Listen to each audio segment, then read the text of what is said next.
Salut à tous, ici Sophie Thibault. Aujourd'hui, le sujet, c'est la photographie de nouveau-né. Première des choses qu'il vous faut, une caméra. C'est une chose qu'il vous faut. Il y a Nikon, Canon, il y a un petit peu de tout dans les marques. Il y a Phantom, il y a plusieurs marques. Moi, je vous conseille, dans les professionnels, la Canon ou la Nikon. Moi, en préférence, je préfère la Nikon. La Canon, désolé. C'est une caméra que j'adore beaucoup.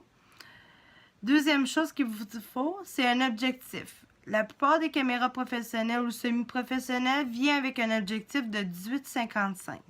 C'est bien pour commencer, ça va super bien. Moi, j'ai une 24-70 2.8. C'est une très bonne objectif. Et la deuxième aussi que j'utilise, c'est la 50 mm. Elle aussi, c'est une très bonne objectif.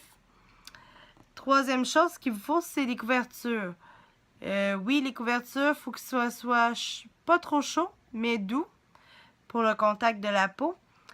C'est sûr quand vous allez commencer, vous n'allez pas avoir de bing-bang et tout.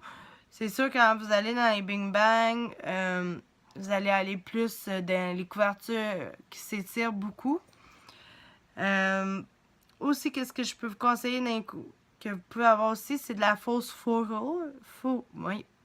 La fausse fourrure, c'est une bonne chose aussi, ça fait beau dans les décors. Vous pouvez mettre la fausse fourrure, le bébé. Faites attention des étouffements. La fourrure, si vous mettez proche de la bouche, jamais comme proche de la bouche pour pas faire bobo au bébé. Quatrième chose, c'est des paniers.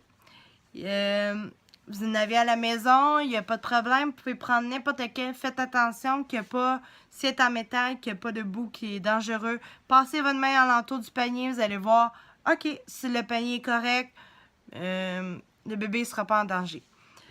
Cinquième chose, c'est l'éclairage. Quand vous avez du beau soleil ou un éclairage naturel, vous pouvez prendre l'éclairage naturel, ça va être parfait. Sinon, vous pouvez aller un petit peu plus loin, c'est d'aller chercher des softbox. C'est sûr que ça coûte un petit peu plus de sous.